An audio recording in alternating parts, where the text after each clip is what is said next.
Welcome back to Seriously Funny. I'm your host, Mashnor Kabir, and I don't have a sense of smell. It is raining, as they say, cats and dogs outside. My window is open, so if you can hear the rain, you're welcome. If you can't, I apologize. Yeah, it's really good. I usually leave my window open when it rains. It hasn't rained this hard in a while though. So yesterday it also rained this hard. I had both my windows open, full open, right? And for the first time, I experienced rain actually come through my window, and like my windowsill was wet, and I was like, "Oh crap!" And then I had to close my windows. But yeah, very nice. I love the rain. The sound of it is absolutely incredible. If you're at work or something and you do outside work, my job requires me to go outside for a few, maybe an hour, 45 minutes. It depends on the trash cans. So if it was raining this hard, yeah, I wouldn't be that upset, but it definitely might make some jobs harder. It might make some things harder, but circle of nature. We need water, we need the rain, we need the grass to be fed and the trees to be fed so they can provide us with oxygen, even though 80% of the world's oxygen comes from plankton in the ocean. Yeah, sorry to hit you with that cold water. Anyways, today we're gonna talk about some loose things. And yeah, first we had an episode. Oh, wait, before that, uh, I think the last episode of Attack on Titan comes out last week when this episode comes out. So I have finally gotten to the final season. I just watched episode 1 this morning in bed. Yes, anime is my motivation to get out of bed in the morning. And it was interesting. I'm going to have to watch more to understand the narrative and get it. Also, I had to write at least 8 pages. I hit 8.5 pages draft for my English class, and I wrote about the history of vaccines. However, creating narratives and stuff, it was like it's supposed to be like a quote long form essay end quote. So those are weird. I don't like reading those. I like reading research papers. I like seeing abstract introduction, methods, results, conclusion, and discussion. But reading a long form article, I'm sure I can understand why people would enjoy them. But if I'm reading something of that sort, I want facts. I'm reading that because I want an answer to a question. I want to understand something. I don't want to be told an effing story about how Norse gods fought each other to the death trying to learn about World War II. Like, come on, man. That's unnecessary. Granted, if we look at it just on the basis of writing, the people that write them are really good writers. Atul Gawande, for example, an amazing writer. I just don't want to read that crap. Like, who reads these things and why? They're so boring. But, to each their own. I can't yuck anyone's yum. Different strokes for different folks, I guess. But yeah, that's, expect an episode on the history of vaccines soon. Uh, other than that, yeah, Attack on Titan, music, Clouds, NF released Clouds. It was, it is still kind of angry. So, I don't know. I was hoping he would move away from that a little bit, but didn't seem to do that yet. So, we'll see what happens. And I think that's solid for introductory remarks. So a few weeks ago, we talked about nuclear fusion and the experiments going on with nuclear fusion. So we actually have accomplished nuclear fusion. Like, it's happened. Like, we've done it. And it's not that we did it recently. This isn't some new news. Like, a long time ago, probably in the 19 somethings, when this experiment started, like, we actually did it. Like, it worked. We did fuse things. It happened. The problem is that like the reactors, they take so much energy to make the fusion happen. It's like, it is just not a good investment. Like, you're losing money and you're losing energy. The amount of energy created versus the output versus the input is much higher than the output, and that's why we don't have fusion reactors right now. And so a lot of places are saying, so nuclear fusion reactors, the problem isn't if we're going to get them. The question is when we're going to get them. We absolutely are. We've done this. We can do it. The proof is there. The only problem is, can we do it without expending 5 billion tons of energy and only getting back one? So, hopefully we can figure that out. But yeah, nuclear fusion, it's a thing that we've done. It's really effing cool. I mean, really awesome. Other than that, though, quickly, I want to touch on this other thing. There's these things called plasma waste converters. They're awesome. So if you've ever seen lightning, lightning rips through the effing atmosphere and hits stuff. And it usually, well, if it hits a tree or something, it can cause a fire. However, also, if lightning hits something, lightning is so hot. I think it's around like 14,000 degrees, 15,000 degrees Fahrenheit. Lightning hits something, and since it's so hot, it's actually in the plasma state of matter, which is after solid, and it's just basically something that's really, really hot. And so when lightning hits something, it's so hot, it melts the bonds, like the atomic bonds of objects and matter, and so it basically dissipates the thing, just absolutely obliterates it, to put it simply. And so one thing that we've done is oh, well, why don't we just do that with garbage? We have a bunch of landfills, we have a lot of garbage just everywhere. So what if we just take the garbage, and instead of burning it, because burning the garbage releases smoke, it releases a bunch of bad pollutants in the air, depending on the what the garbage is. Burning it could be really, really bad for the atmosphere. Instead of burning it, why don't we literally just obliterate it? Just make it disappear, basically. And so what they did was they created these things that make plasma and just obliterate garbage. And then so obviously you can't just obliterate something, law of conservation of matter, it has to turn into something. And so what it turns into is heat and energy. And so the heat, I think there might be some water vapor, steam also, based on how we create the thing. And so basically what these things do is they release so much energy that the machine can actually power itself. It has enough energy to power itself. You don't need to give it power, other than maybe the first time, I guess. And so that's amazing. You're already not paying for it after you make the first initial price. And not only does it have enough energy to power itself, it has enough energy to give extra power to the grid or sell extra power. And so, that's one part. And one way is, again, just obliterating something releases energy. However, also the other products are heat and steam. And so from the heat, we can actually produce other forms of energy. We can make it burn some water or something, and then make it spin a turbine.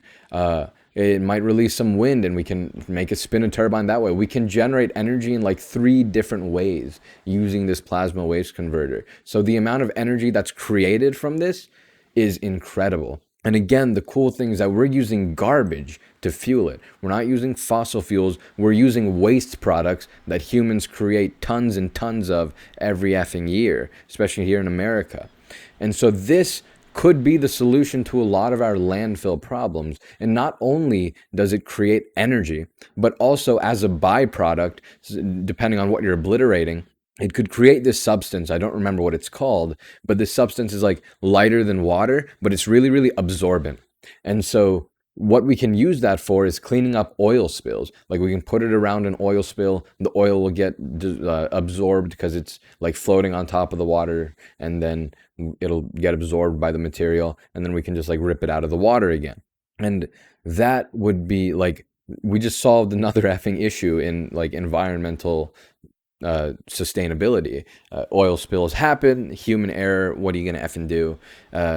People mess up, it sucks, but we can clean this up in a normal, fine, super duper cool way, and also from a machine that's just god tier. The only thing is certain types of metals, when you rip cars down and put it in there, it might leave some stuff that we can't do anything with it.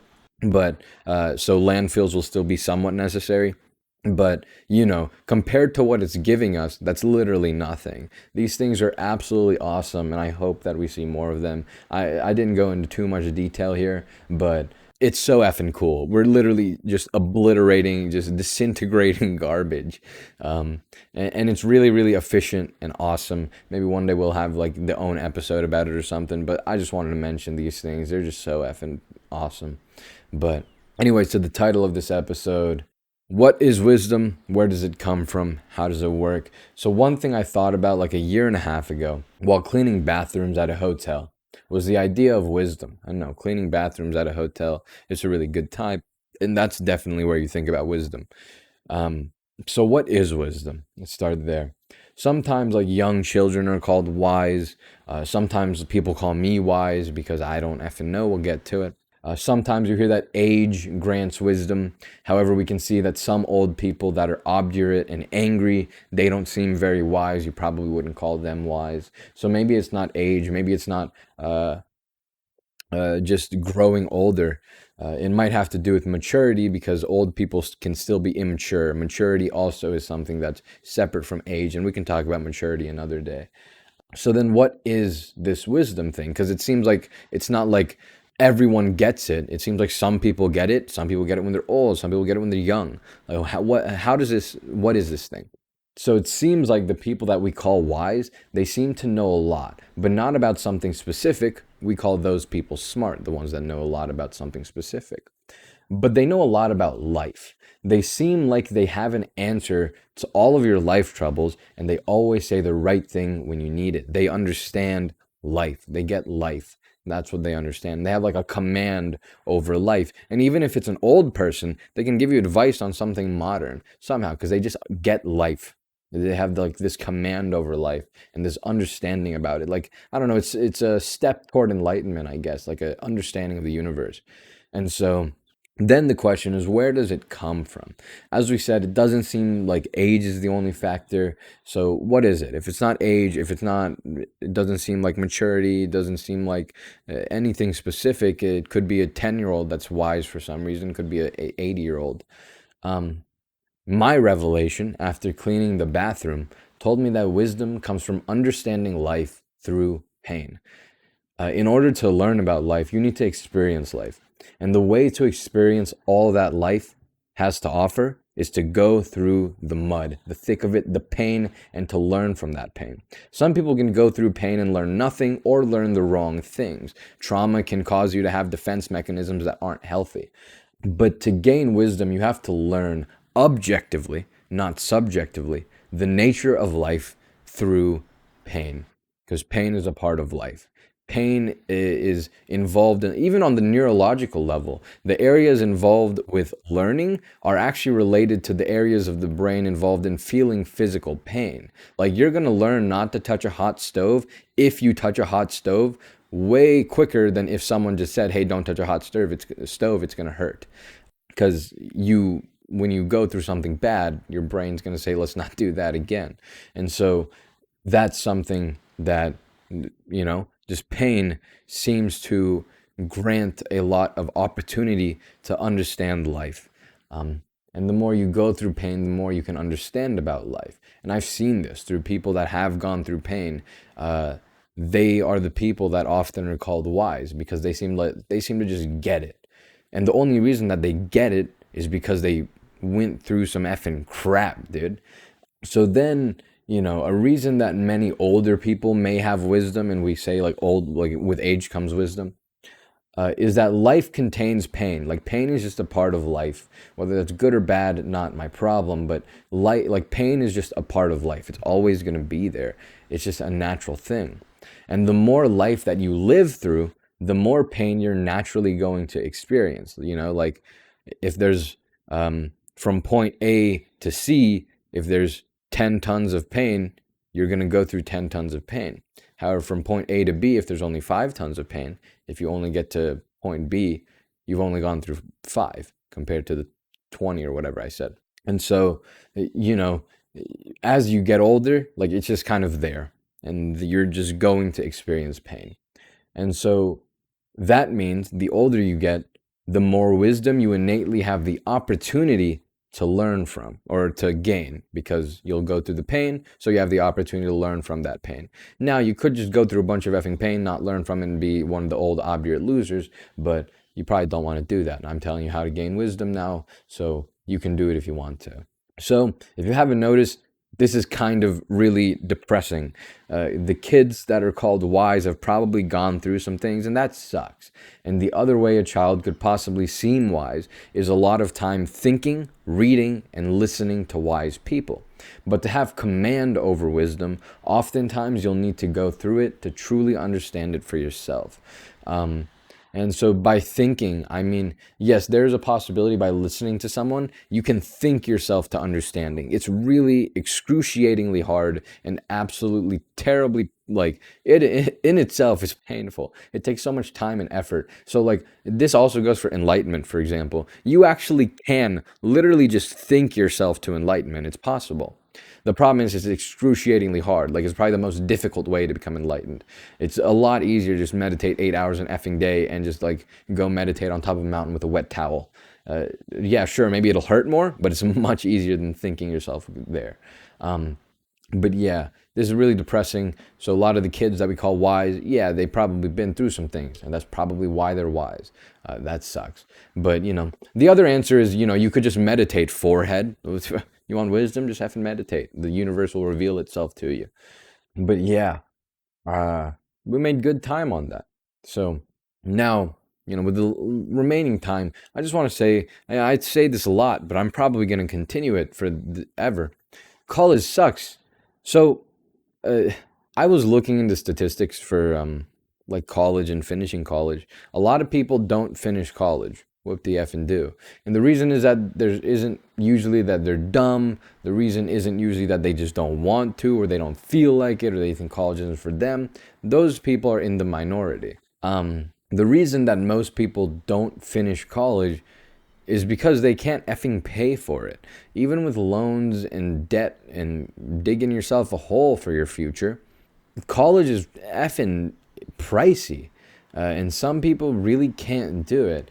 So I've seen this. Yesterday I was talking to someone, and they said that they had to pause going. They had to pause going to college, especially during COVID, because like they're not going to classes. Like it's all online, and so they have to like get a job, and they've worked for a while at where I work, and so trying to like get enough money to start paying for college again. And the problem is, even with loans and debt, like, it's really effing hard, dude, and that sucks ball sacks. And then one dude in my group for engineering class last semester, a really cool guy, like a really nice, wholesome effing. I love this dude. He was awesome, soft spoken, really cool. And so he told me that due to COVID and his parents getting laid off from work, like everyone, because effing COVID and businesses didn't do so well. Like, he had to take a year off at the very least from college to go work and help his effing parents out. And yeah, he literally couldn't pay for college, and he needed to also help his family. And that sucks, dude. That shouldn't need to happen.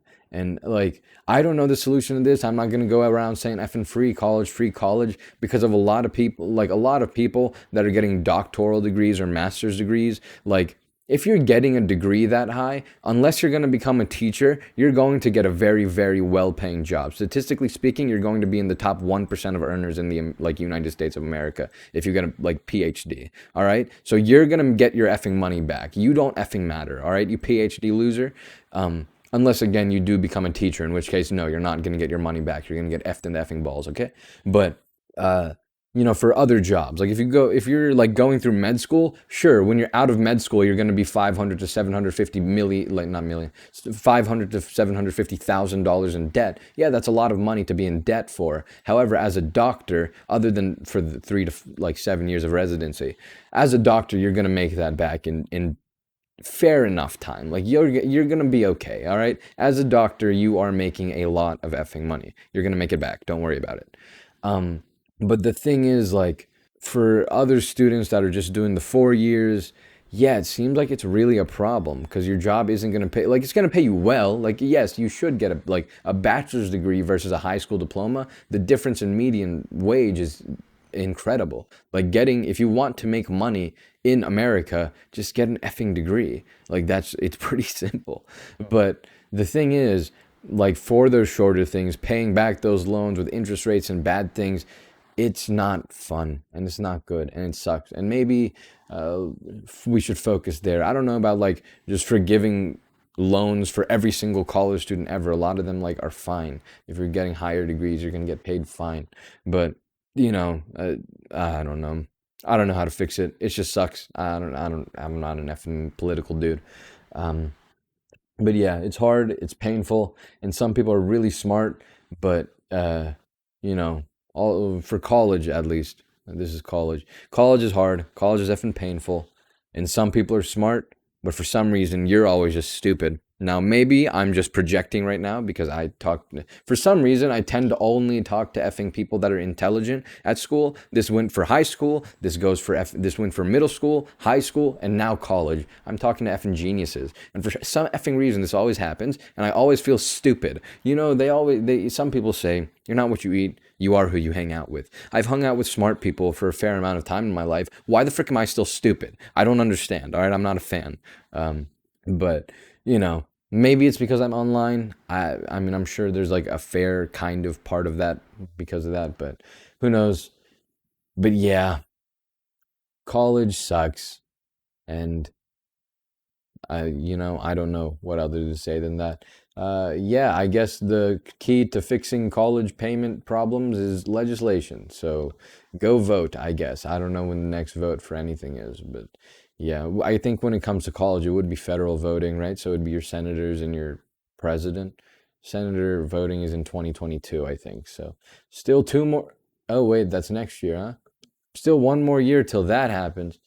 Um, Man, 2020 was such a nice number, and now we're at F in 2021, and there's just like this disgusting one at the end. I don't like it, but yep, one more decade, baby, and then we'll see where we are. Maybe we'll have plasma waste converters everywhere. We'll have nuclear fusion reactors everywhere, and we'll be in flying cars, and you'll see the steel built buildings. And for some reason, we still haven't figured out a cement formula that doesn't like withstand effing earthquakes. Maybe we'll figure that out, and humanity will be all that we've hoped it would be in all the movies we've ever seen, and it'll be absolutely incredible. We'll be interstellar effing society. We'll be on Mars. We'll be in the Andromeda galaxy. It'll be absolutely incredible. But yeah, until then, I will see you next week. I hope you enjoyed this episode of Seriously Funny. Uh, I've been your host. I'm not gonna effing do that, but yeah, that's all we got today. Thank you for listening. I will see you next week. Take it easy, stay safe. I love you all. Peace.